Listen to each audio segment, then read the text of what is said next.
Good afternoon, everyone. We are going to get started in just a moment.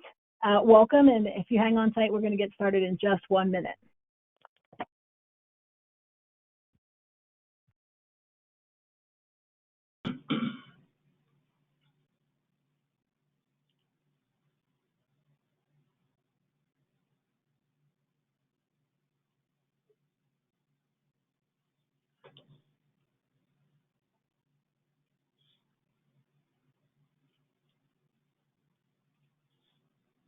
And Chuck, can I just test your audio real quick one more time?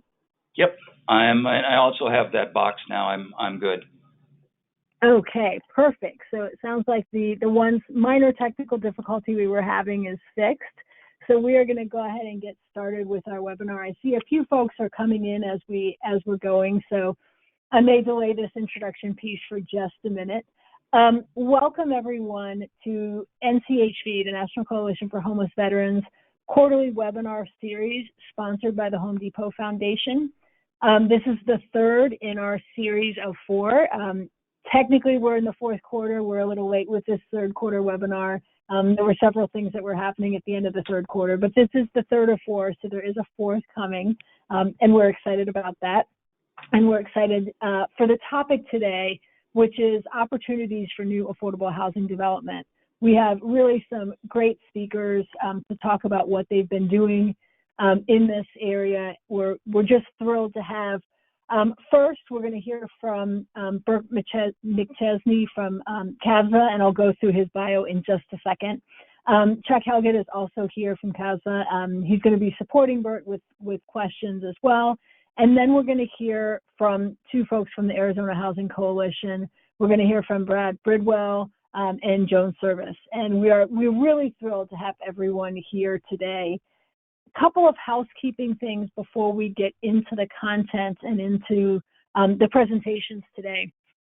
This is a GoToWebinar platform, so you will note that everyone has entered this webinar muted, so you won't be able to talk.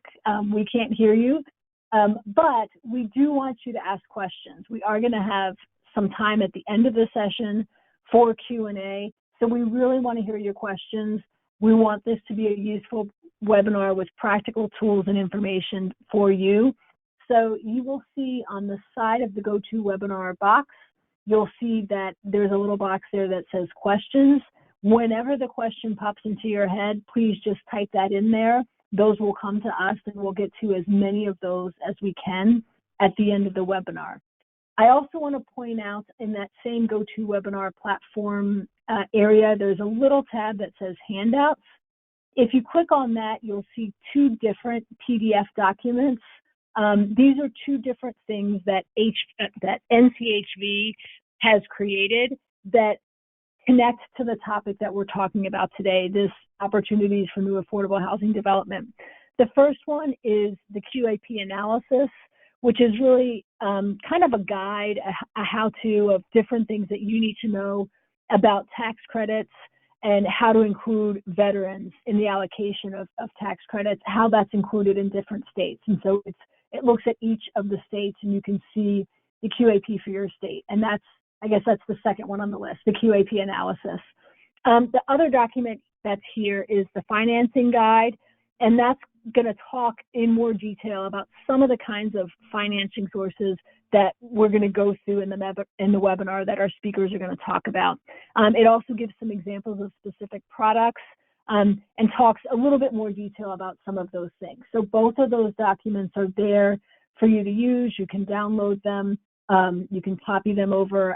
They're also available on our website, but I wanted to make sure everybody had those before we move in. So just keep that in mind. And again, please use that question box to submit your questions.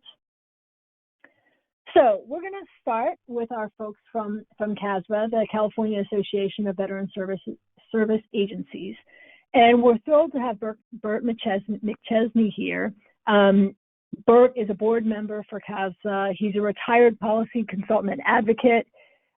Previously, he served as the special assistant to the Speaker of the California Assembly, as chief consultant to the chair of the Assembly Democratic Caucus, advisor to the Budget Conference Committee, chief consultant to the Assembly Elections Reapportionment and Constitutional Amendments Committee. That's a hard one for me to say. And is chief consultant to the Assembly Veterans Affairs Committee. He worked for the California Association of Realtors and other business clients. He is the son of an Air Force officer, and he served in the United States Army in Vietnam and Europe as a helicopter gunner and as the NCOIC of flight operations. So we're thrilled to have Bert here. Sort of supporting Bert as well is Charles Helgett. He's currently the executive director of CAAVA, and he's been actively engaged in veteran advocacy and policy development and implementation at the local, state, and federal level. He served as CAAVA's executive director since 2014. He's also served as an Army officer and legislative staff director, political and policy consultant, and lobbyist. He currently is director of government affairs for Republic Services, and just brings a wealth of knowledge and expertise in advocacy work and legislative work. So with that, I'm going to turn things over to Bert and Chuck.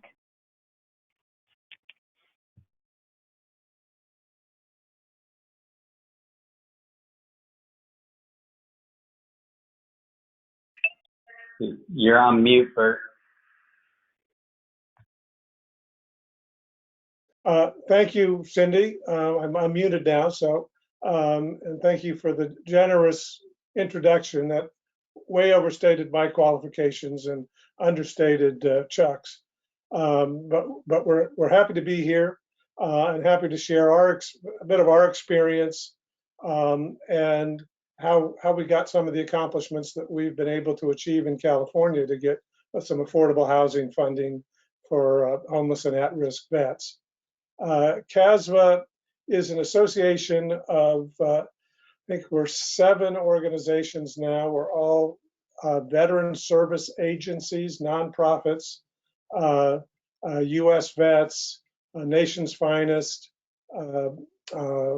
Chuck, who else have we got on now? I'm drawing a bit of a blank, but the California Veterans Assistance Foundation, Veterans Village of San Diego. Right. The other 2. Yeah. And we organized back in first started working, I guess, in the 80s, but really got better organized in the 90s, trying to advocate at the state level for increased funding for veteran services and veterans housing. Some of you may recall there was some funding for veterans employment stuff that funneled through the governor's offices in the various states. And we were able to get a portion of that funding dedicated to veterans employment services. We had a host of problems getting bureaucratic issues, and that really drove the CAAVA organization early on. And then through some successes, really energized us. And we were able, kind of our ultimate success was in the veterans housing program here in California, in which we were able to secure $600 million in bond funds for affordable veteran housing. That was done through a bond measure that was put on the ballot by the legislature, a totally bipartisan effort that was successful because of the long years of efforts the CAAVA members had in working with legislators in their communities, with local governments and others, and demonstrating that they were kind of the go-to agencies for serving homeless and at-risk vets, built their credibility, their relationships, and able to then translate those relationships and coordinated efforts amongst each other into successful legislative programs to help vets. And so we've been very successful in building great relationships with our state legislature, with the administrations, with the California has a veteran agency and have good relationships there. Our goal, we had the 600 million. I think we've got about 100 million left that hasn't been allocated out as yet to various housing programs for vets. And our goal is to put another bond on the ballot in 2022. Hey, Bert, I'm sorry to interrupt, but I'm going to ask Cindy if she could advance the slides. We seem to be stuck on the first slide. There we go. And the next one. Next ones. Next one. We've gone through all that. Yep, one more. And one more. One more. And I think you can skip that one too and move to there we go. And then the next one will come up next. Sorry to interrupt, Bert, my fault. Yeah. So we did Prop 41, which I mentioned, which was the funding for a 600 million bond program for homeless and at-risk vets. That provides about 35 to 40% of the funding for a permanent supportive housing project, which means that it's not a complete solution. We still need to build the rest of the financing into that program. We've also worked on discrimination in affordable housing and passed legislation that said that landlords could not deny a veteran, deny a VASH voucher for veteran housing.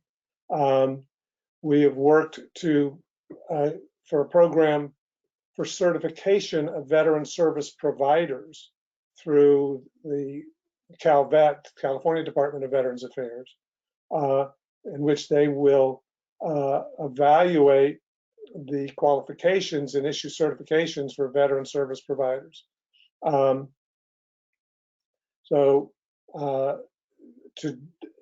Which is driven by one of the pieces in Prop 41 that was very important to us, was assuring that the veterans in these, particularly in transitional and permanent supportive housing, that the service provided is culturally competent to deal with veterans. So one of the provisions of Prop 41 was that the CalVet, in any of the applications for funding, is going to evaluate the service programs to assure that the service agencies providing the services at one of the Prop 41 funded projects are culturally competent and experienced in dealing with veterans. Another key piece of it was to provide opportunities to small nonprofits to have an ownership interest in the properties being developed, which provides them some financial benefit to the organization, both in the long term in terms of the equity built in those projects and in the developer fees that can be earned in being a partner in the development of a project. So it's important not just to get them funded, but to assure that these projects that serve veterans are competent to do that, and that the agencies are not just a contract service provider, but are an owner, an equity partner in the projects. Next slide.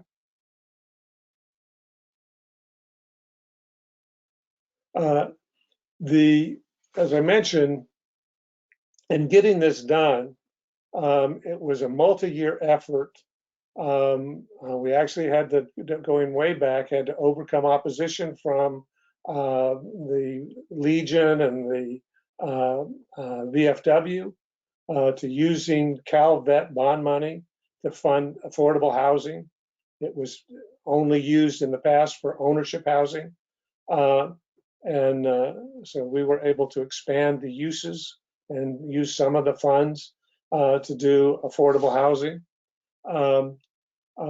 But we, over time, built that, provided the education to the VSOs and others, and built a broad bipartisan coalition with the business community, the development community, the labor community, the VSOs, across the board, who all supported our bond measure when it went to the ballot.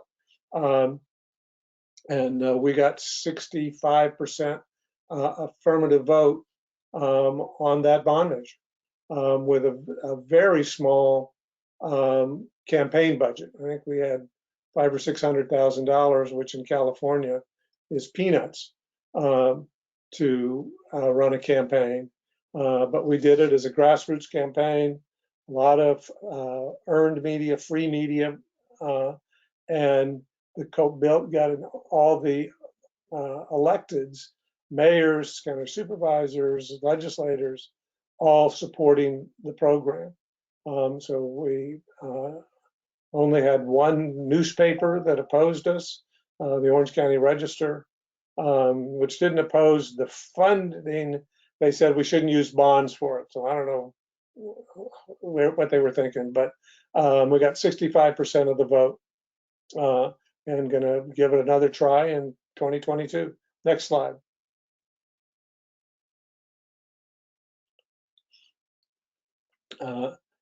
And as we mentioned, we had broad support, and our effort was led by the then Speaker of the Assembly, which made it very, very helpful. Next slide.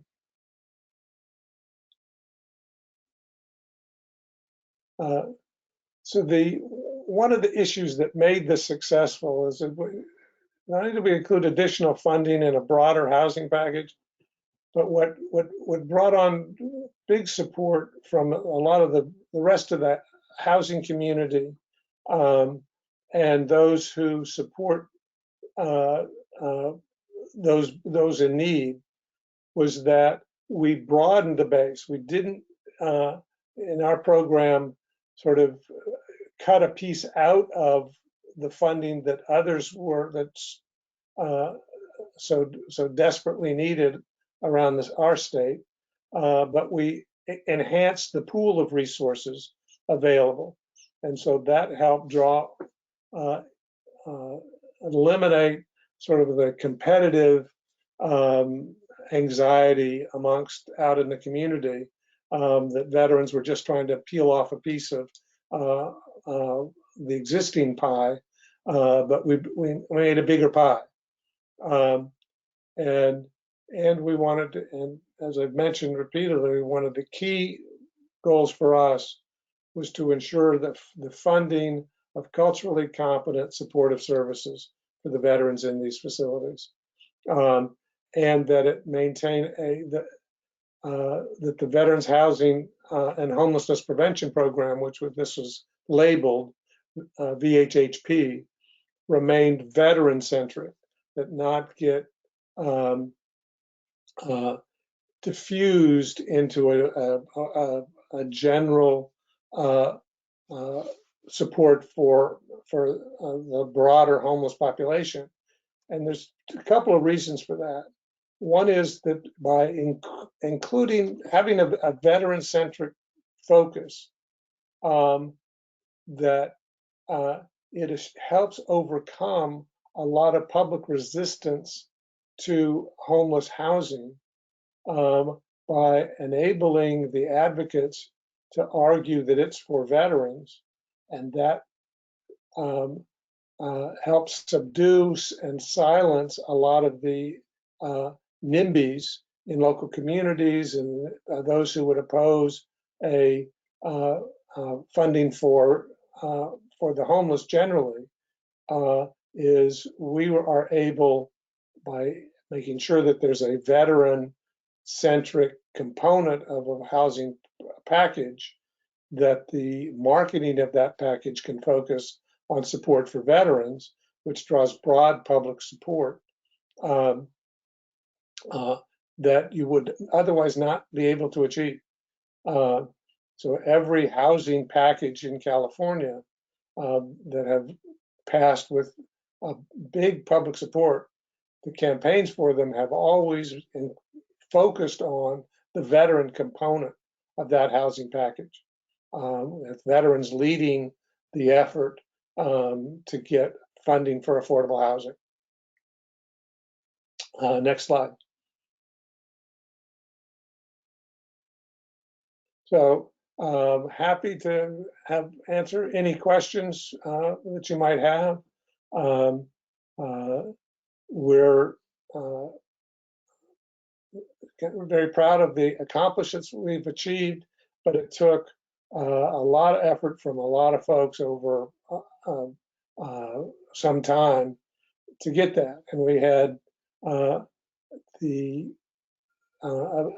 bit of structural opportunity in California that some may not have, of a initiative process, a legislative process for putting ballot measures before the public, and the recognition by the various veteran service agencies of the value of collaboration and working together. And despite being competitors in many ways for services, for funding from the VA and other sources, that the CAAVA members have put those competitive challenges aside and worked well together at the state level to achieve advances that helped everybody. So that collaboration has been incredibly important to our success in California. And thinking big, not thinking for little incremental approaches, but 600 million ask. Going back, our first ask was for $1 million of surplus funds that was in the CalVet home loan program, and that was rejected thanks to the opposition of the American Legion and VFW. Over time, we turned them around, turned the CalVet around, whose attitude was that it wasn't their responsibility to help homeless vets. And we changed that perspective and went from $1 million ask to a $600 million ask, and we're successful. So think big.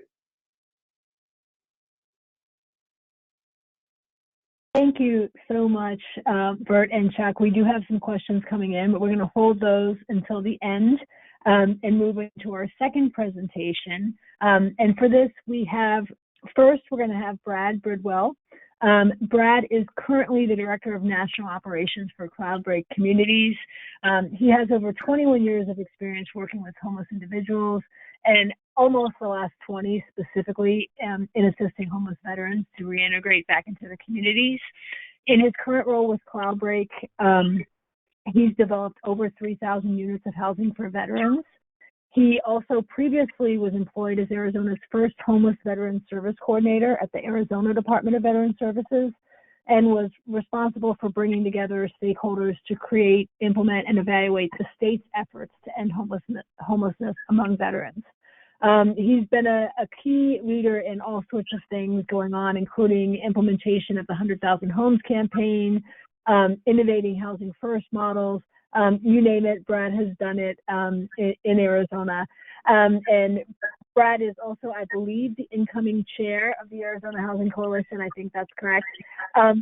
Following Brad, we're going to have Joan Service, and she's the executive director of the Arizona Housing Coalition. And that came from a merger of the Arizona Coalition to End Homelessness and the Arizona Housing Alliance. The Arizona Housing Coalition is a statewide advocacy organization whose mission is to be a collaborative association that leads the efforts to end homelessness and advocate for safe and affordable homes for all Arizonans. The Arizona Housing coalition is also the home of the Arizona Veterans Stand Down Alliance, which is the statewide effort to connect homeless and at-risk veterans with the services they need. Joan has over 20 years of experience in program coordination with a focus on educating the community about issues of social need through state and federal legislative advocacy. So it is my pleasure to introduce Brad first and then Joan.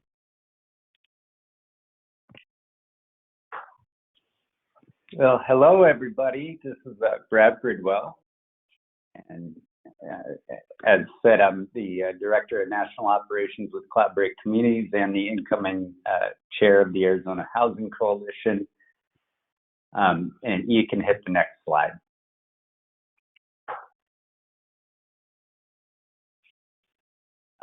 So we're going to focus today just on really how the coalition was able to really help shape,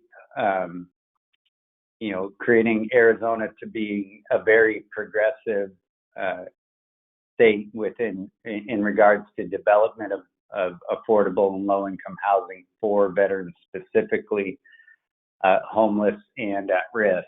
And so we kind of have to go back to 2009. And in 2009, you heard in my bio, I was tapped by then Arizona director of the Arizona Department of Veteran Services, then Colonel Joey Strickland, to create the state's first effort towards ending homelessness among veterans and come up with a plan that would guide the next years of effort in the state of Arizona. And that was being co-developed at the time. You may be familiar with the Opening Doors Plan, which was all right around the same time. And so we're in heavy coordination on the federal and local level, and the theme concept of that plan was localizing the federal plan, and specifically called it an action plan because that's how we wanted this oriented to really map out steps to take. What we're going to focus on today is the area of prevention and targeted intervention around homelessness using the low-income housing tax credit program. So since our inception, we had the qualifiers. First off, in the Arizona Action Plan, we addressed very specifically, which was adopted in 2010, and we called on, and this was, now I guess I'll take a moment. So your state level VAs exist in all 50 states and all territories of the U.S., but they vary in terms of capacity from state to state or county to county. Ours in Arizona happens to be a cabinet level position within the governor's office, which gives us an ability to really be able to reach through and across department lines within state government. And so one of the things we had strategically placed in our plan was calling out on the Housing Finance Agency, which exists in every state and territory as well, to adopt a veteran set aside within the low-income housing tax credit program. It took us a couple of years, but we got that adopted in 2012, and other states since then have adopted various forms, and NCHV did produce a publication. I don't know if it's in one of these attachments, but produced a publication that looked at every state that had some form of a set-aside or point scoring system, whatever it may be, in the low-income housing tax credit program. So that's certainly something you can reach out to Cindy for if it's not one of these two attachments. Next slide, please. So I just want to give you a quick overview of what the result of adopting this set-aside, which essentially requires a minimum of 30 dedicated units of any one low-income housing tax credit programs. To be able to successfully compete for that, at least 30 units have to be dedicated to a homeless, chronically homeless population with a preference for veterans. And that largely then is consumed entirely by veterans in obvious partnerships with HUD-VASH and different veteran-specific programs. But the results of that since 2012 is what you see here, and a pretty decent geographic distribution throughout the state. You'll see we have 5 projects that have been completed in the city of Phoenix. We have a single project in each of Tempe, Mesa, and the cows are Avondale. And then 2 projects down in southern Arizona and Tucson, which is our second largest metropolitan area. And then the most recent project up in Kingman, Arizona, which is kind of where California meets Nevada meets Arizona, a more rural location.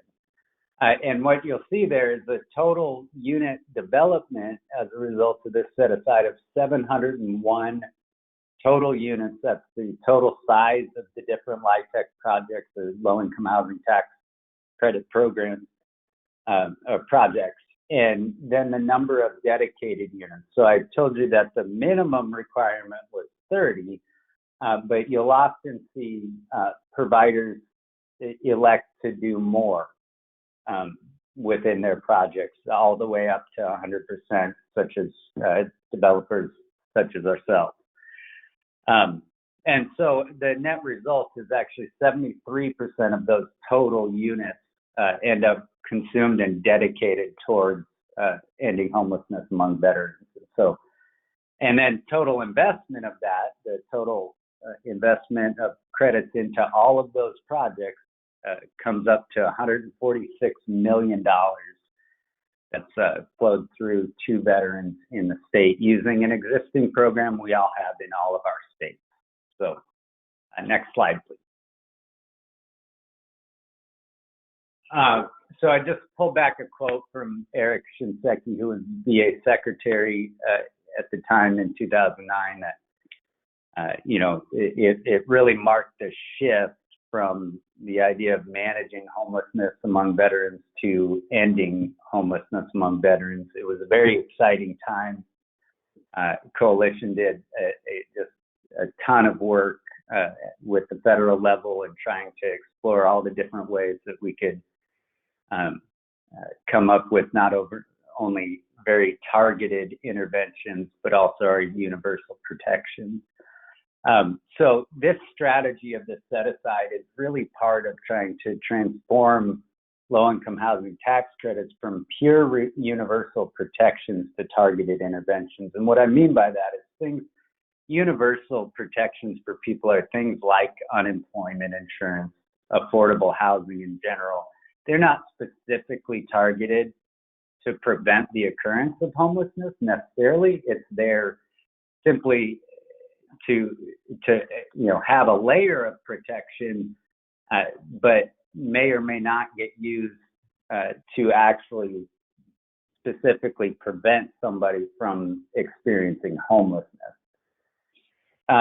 So the set-asides allow us to start to transform that a little bit to create just a piece of it that then becomes a much more targeted intervention that can be applied very directly to people at imminent risk of homelessness or experiencing long-term homelessness on the streets. And so I want to give this chart here as an example of when communities start to think about targeted intervention within their universal resources, like the low-income housing tax credit program, what kind of starts to happen. And it also, I think, highlights another thing that Eric Shinseki said, which was, something to the effect, and I couldn't find the exact quote, but it remained in my head for 12 years. But that when the VA was out there really asking the rest of the homeless community to help end homelessness among veterans, that he also was committing to being there to end all types of homelessness.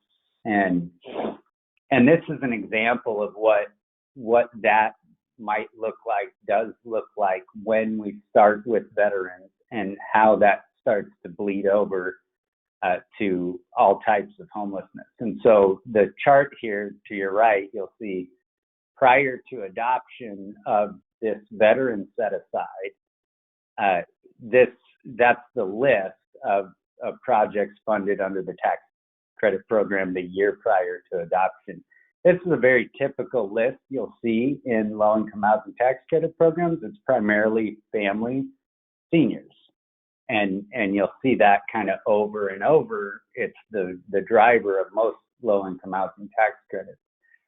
What you'll see in the year of adoption of this veteran set aside is you'll start to see family and seniors again, of course, but then you see family and veterans. And then in the years post-adoption, you start to see a much broader grouping of not only veterans and family and elderly, but also homelessness now, and specific homeless veterans. And you start to create a different drive of developers who are actively participating throughout those low-income housing tax credit process each year, start to think about, meet more organizations who can provide support services, support, et cetera. And you start to get projects in there that you may not have even called for in your qualified allocation plan that the state sets, but you start to get them anyway. And so that this just kind of gives a good visualization of what happens to the diversity of the program, and starting to mix this universal protection along with targeted interventions within low-income housing tax credits. Next slide, please. And I just want to give you an example from Cloudbreak Communities. Our project in Phoenix is a 5-acre campus. The lower left of the chart you'll see there is our first phases, phase 1 and 2, which is 34 units and 20 units altogether, which was primarily designed around supporting a grant and per diem based transitional housing and some permanent housing. But we wouldn't be able to put together this total campus without the support of the low-income housing tax credit program. So the bulk of the permanent supportive housing that rounded out this campus of 96 units up on the top side of the screen and 75 units in the bottom right side of the screen, and the pictures of the actual campus down below,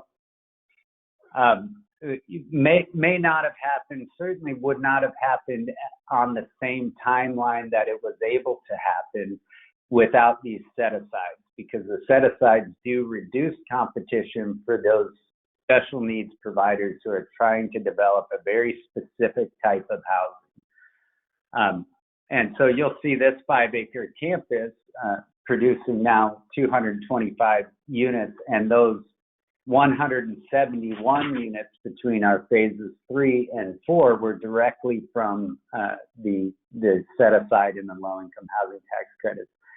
And then you'll also see that that wasn't limited to a Cloudbreak Communities. That went to developers all across the state that were able to develop very specific projects to target homelessness among veterans. And so gives you an overall idea of what can be done as a result of these set-asides. And I'm going to turn it over to Joan now to talk about how this could replicate in other states, other areas. Okay, thank you. Good afternoon, everybody. This is Joan Service from the Arizona Housing Coalition. Y'all saved the best for last. Just kidding. Okay, so as Brad mentioned, I often attend webinars and trainings. I'm like, that's great. So excited for all these different communities to do the amazing, great work, but how can we follow suit? And so that's really what I want to talk about now. how we can drill down and have other communities, really target and end veteran homelessness. And so I think the first thing is to think about, as Brad and the gentleman from California shared, how can we know our housing financing agencies? These are these state agencies that are established to meet affordable housing needs in each of our states. In Arizona, it's the Arizona Department of Housing. As has been discussed, this low-income housing tax credit program, it's administered most of the time annually. Our state is looking at doing a 2-year allocation process, but these low-income housing tax credits are a major source of federal and state funding for the production of affordable multifamily rental housing. And these state housing agencies routinely seek public input as part of its qualified allocation plan in order to really adequately address what's needed in each communities. So I'm going to use some alphabet soup, QAP, that's the Qualified Allocation Plan. This QAP is a tool that advocates on the phone here can use to influence how each state's share of annual low-income housing tax credits are allocated across affordable housing properties. In the QAP, these state housing finance agencies outline their housing goals, what specific populations or geographies that will be given a preference, and how points will be awarded for LIHTC funding through this highly competitive application process.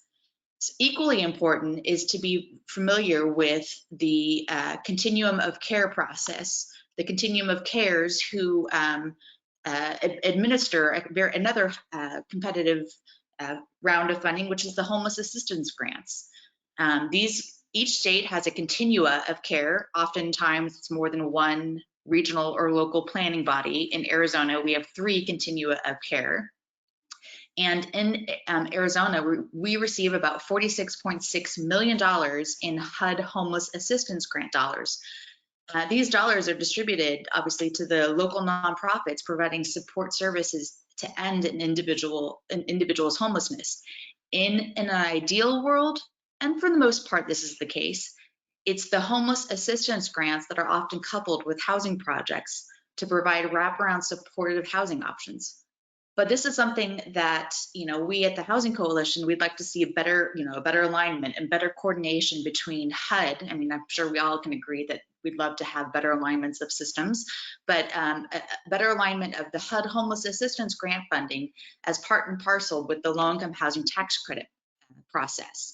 This is something that we're going to be exploring legislatively in looking at creating a state interagency council, or very similar to the federal USICH, or the US Interagency Council on Homelessness. The next point on this slide is probably the most important, that advocates such as yourself can use the public hearings and comment periods defined by the state housing agencies to better target tax credits to properties that house people with extremely low incomes, local projects in priority areas, and to preserve the existing stock of affordable housing.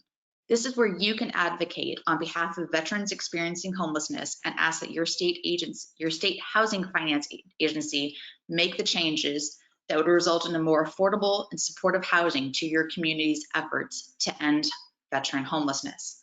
Again, I lift up the National Coalition for Homeless Veterans analysis of the state qualified allocation plans that Cindy's going to link or share with you, but I just, there's several key areas that you can follow. There's a kind of a roadmap where you can ask your housing financing agency to include veterans in their special population sections, which allows a property to target veterans without violating public use requirements. You can ask your HFA, your housing finance agency, to offer extra points for development that would set aside units for veterans, which goes beyond the inclusion of veterans as a special population by awarding points for setting units aside for special need housing for veterans, or listing veteran housing as a priority in the QAP.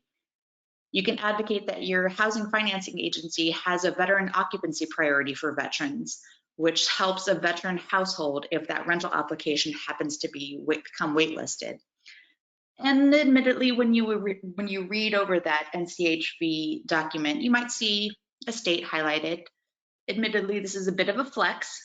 You can join Arizona as kind of the gold standard, again, according to NCHV, by providing set-asides for a portion of tax credits for supportive housing development. This is a critical way to ensure housing specifically for the lowest income veterans with the most critical needs. It also ensures that state housing financing agencies are committed to annually dedicating a certain number of units specifically for veterans. The next two bullet points on this slide kind of work hand in hand. Continuum of care partners, get a list of the affordable housing developers from your state housing financing agency and talk to them. And developers, get a list of the COC funded providers, the homeless service providers in the community, and reach out and discuss housing needs. This is a great partnership, but it does require effort, communication, and trust building. I'll share that we used to be the Arizona Coalition to End Homelessness, but we merged with our sister affordable housing advocacy organization, because how do you end homelessness? Through housing and through community building. But our membership can often be siloed, so you have to be intentional in the education and communication to build a shared vocabulary of understanding. And speaking to this point, I lift up the Corporation for Supportive Housing. They run a supportive housing institute, which plays matchmakers between affordable housing developers and the nonprofit supportive service providers as they embark on kind of a cross-collaboration learning process, which ultimately ends in more supportive housing being built. The last point, working, if you can go back, not to the, yeah, right, yeah. So working in collaboration and data speaks to really coming from an informed place. Analyze your QAP to see if there's any kind of language around veterans. Review your point in time street and shelter count. Find out if your city is engaged in the Mayor's Challenge to End Veteran Homelessness or part of Community Solutions Built for Zero effort, or the most recent House America effort. What's your total VASH voucher distribution? Work together with your veteran service provider organizations and really create a message around talking points that identify housing needs. So if you can go to the next slide. I do find it helpful to learn from others, and I'll share some of our stumbling blocks. First, I'll mention that when it comes to support services, the VA is a great supportive service entity, but they need their community partners, and never is that more important than in-service delivery. So definitely consider peer support delivery models to complement the VA clinical and social work supports to keep veterans in housing. Explore project-based vouchers with your public housing authorities. Next point, ensure screening criteria meets the population the population's actual needs. Too often we have criteria and guidelines and requirements that screen people out instead of into the different housing programs. And then pay attention to your coordinated entry system to ensure no bottlenecks. The coordinated entry system assesses all individuals experiencing homelessness to identify the appropriate housing and support interventions. But since LIHTC development has very strict lease-up schedules, you really need to make sure that you're reaching the most vulnerable veterans and getting them into housing, but in an expedited fashion. And so that sometimes doesn't always, that there's some healthy tensions there. So you definitely need to be, over communicating. When I think about what's on the horizon, I'd be remiss if I didn't speak to the title of this webinar, which is Opportunities for New Affordable Housing Development. And never is that more the case than with the Build Back Better plan, the reconciliation plan that's being discussed in Congress. The proposed affordable housing investments included in the Build Back Better plan include $90 billion for rental assistance, $80 billion to make needed repairs in public housing, $37 billion for the National Housing Trust Fund, which really is the only federal production program targeted for extremely low-income households. It includes 750,000 new housing choice vouchers to help keep families stably housed, to provide benefits for children like lower disruption in school, as well as it helps adults. And we've seen decreases in domestic violence and alcohol and drug abuse. The Build Back Better plan includes, allows for 3.2 million people affordably housed by bolstering the low-income housing tax credit program, which we've talked a lot about today. Vouchers, including HUD-VASH vouchers alone, cannot address our community's housing instability. We desperately need to build and preserve housing opportunities. And this affordable housing, or this bolstering of the low-income housing tax credit, is a crucial, important piece. It's our country's primary tool to create and preserve affordable housing units.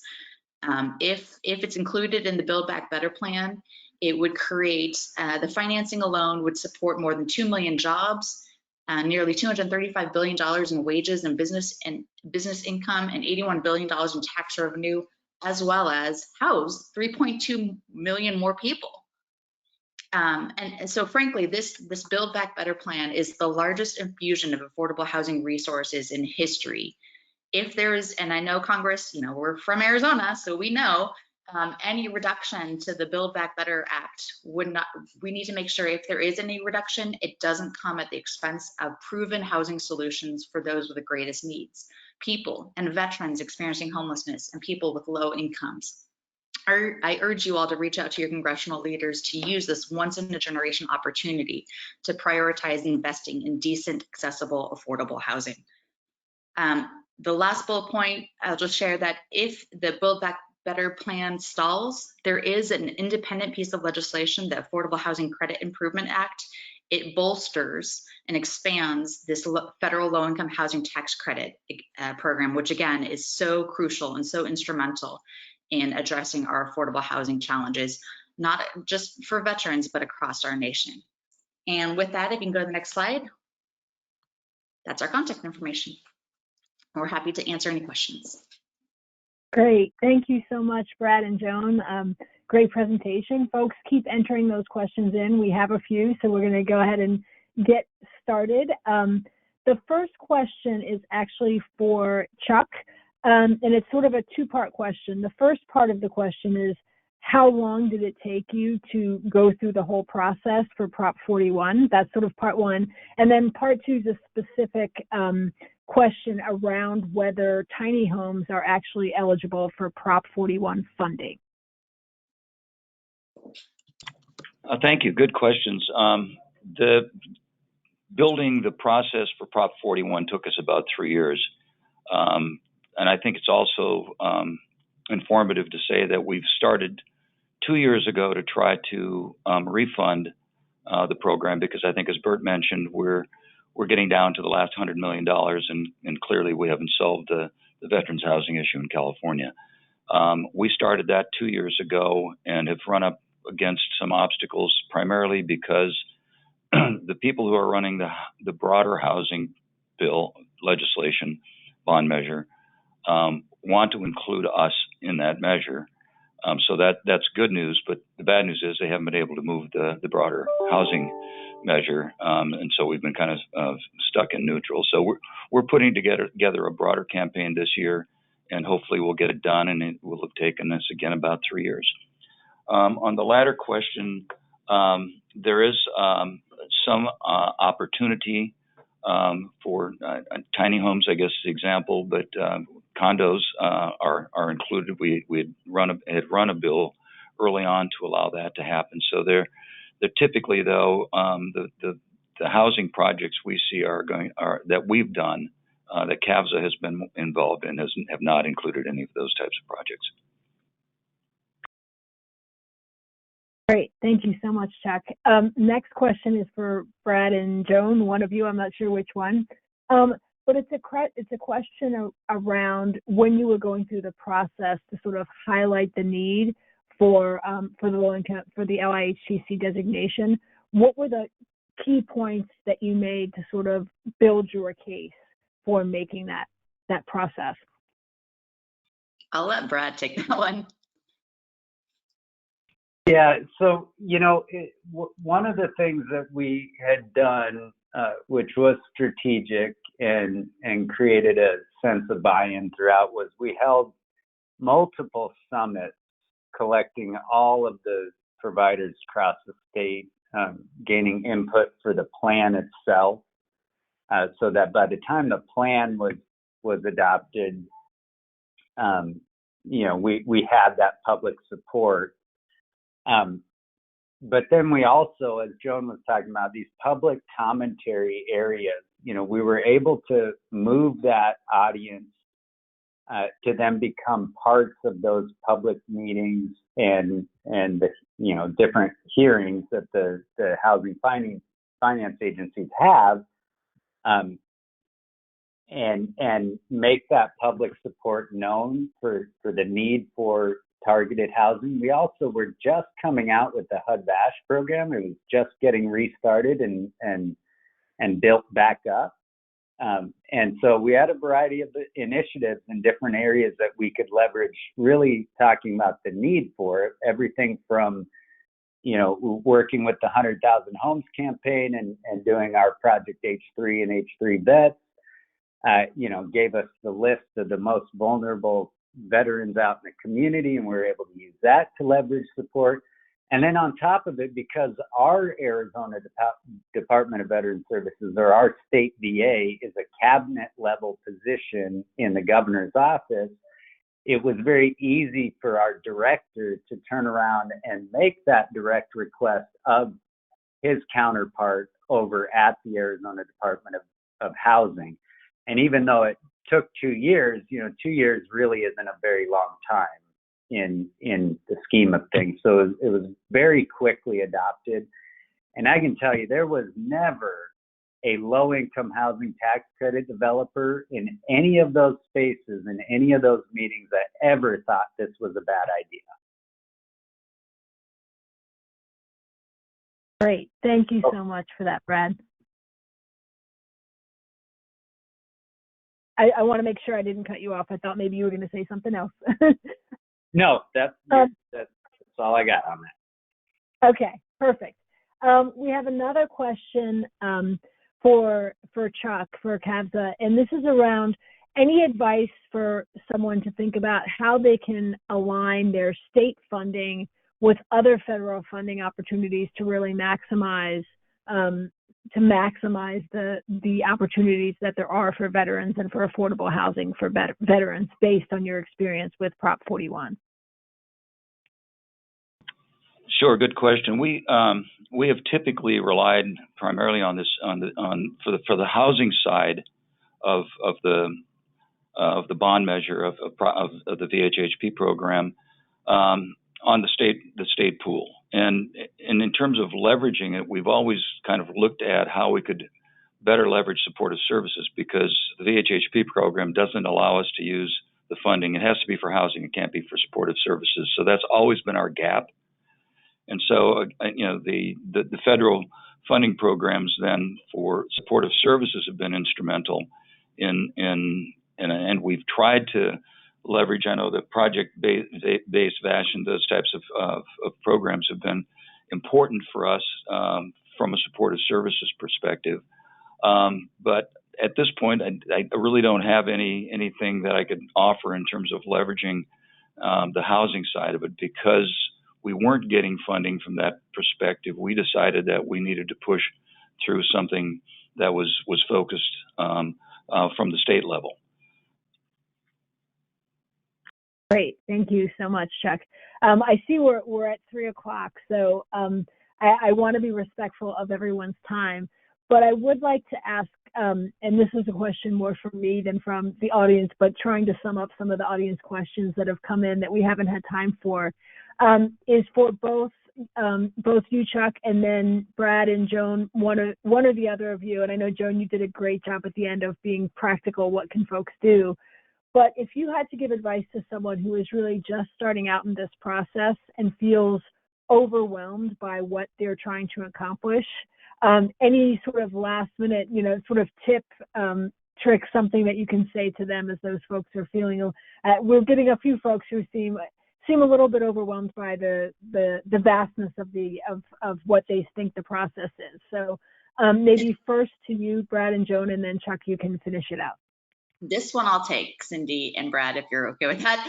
And this is just a nod to the fact that, we're all dealing with, a huge social issue of addressing our ending homelessness and affordable housing crisis. Connect with your professional associations. So, I mean, really connect with the National Coalition for Homeless Veterans. You all provide a litany of great resources available to the community and to your members. And so definitely connect with NCHV, and then find a professional association within your own state and connect with them on that level. I'm a little biased, but I definitely think connecting with professionals in your field is the best advice I'd give. Great. Thank you, Joan. And Chuck, any last words from you on that? Like, where should somebody get started if they're just feeling a little overwhelmed? One, I certainly understand the overwhelming feeling of this, because it's intimidating. I think that we struggled initially, but when we were able to sway a high-level political support, getting the speaker on board, and other key veteran legislators in support of this, that really helped us move the administration. And CalVet initially was struggling to get on board with this, but as we built political support in the legislature, things started to fall in place a bit. And again, during the political part of our campaign, it was very important for us to have Speaker Perez there helping us raise money. So I think that if you can start with building that political base and never underestimate the value of that veterans offer to broader housing projects. So we were able to link that in with other developers and garner additional support from them and throughout the process as well. So I think the advice I would give is really focus on building that political base first. Thank you. So we are out of time, but I just want to say again to Joan, to Brad, to Chuck, to Bert, thank you so much for sharing your experience, your expertise, the struggles that you had along the way, but also your successes.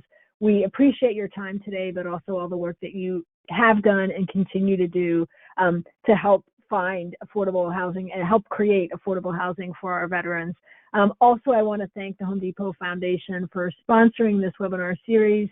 As I said at the beginning, this is number 3 of our quarterly webinars, so there will be a 4th one coming up towards the very end of the year, or maybe perhaps in early January, just depending on holidays and things like that. But thank you all again. We really appreciate the expertise.